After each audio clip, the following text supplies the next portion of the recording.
Purposely. Your life, God's purpose. Listen at purposely.com.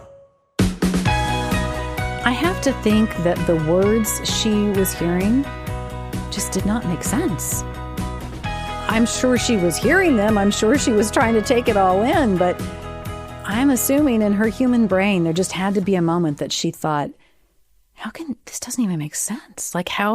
What is this?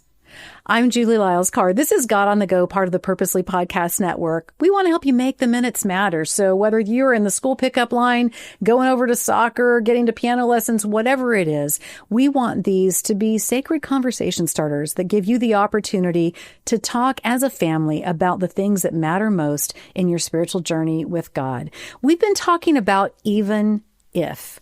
So even if no one believes you, to go on and speak the truth, even if it's unpopular, to take a stand, even if it looks hopeless, to still do the right thing, even if it's awkward, to say, okay, then it's going to be awkward and do what should be done. And today we're going to talk about even if it doesn't make sense. Mary was just a teenager. She was a young girl. She was looking forward to marrying her fiancé, Joseph. And then this angel shows up, and he shows up with news that just doesn't make sense.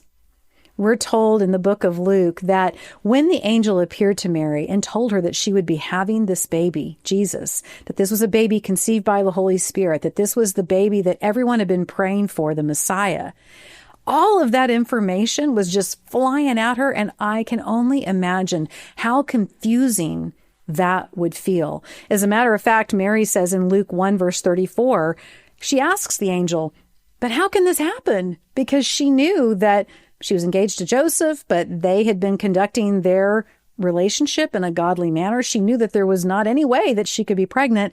And yet, how could this make sense? A lot of times when God shows up in our life, at least this is how it is for me, I want it to all make sense. Well, yes, Lord, I'll do that thing if it makes sense. Well, okay, I'll take this particular job or I'll move to this city if it makes sense.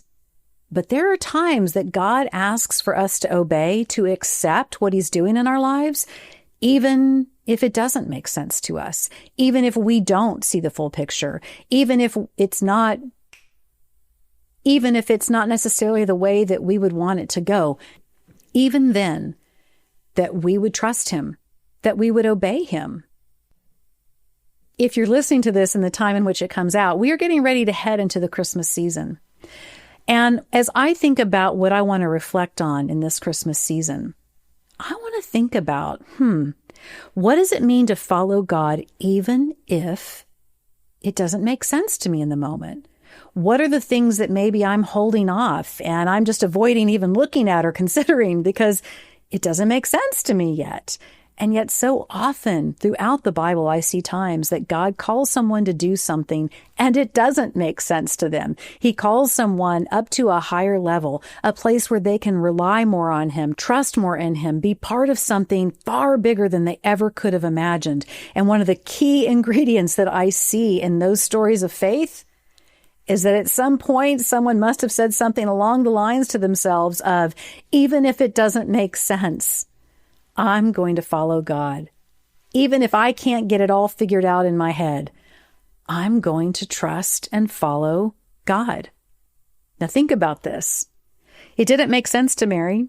She said that. She asked the angel, what? But then she also said, well, then I'm going to do what God has asked. Let it be unto me as you have said. She decided that even if it didn't make sense, it was worth believing and following God. And guess what? Guess who the first person to accept the gospel, the good news of Jesus was? It was Mary. It was Mary. It was in that moment where she said, okay, don't quite understand this. I can't get all of it to line up. I can't even get the facts to line up. But I believe, I accept, I understand that you are bringing the Messiah into the world and you're going to save people through him. So she was the first person to receive the gospel. How amazing is that? And what a beautiful thing to consider as we head into the Christmas season. So what is it for you?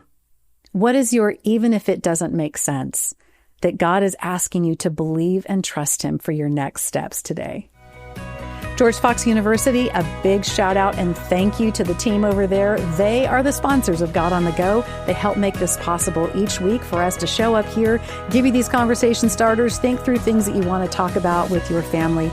George Fox, we appreciate you so much. Thank you. Thank you. You can go to georgefox.edu where you can check out all the great things that they're doing in that gorgeous Oregon campus. And I'll see you next time at God on the Go.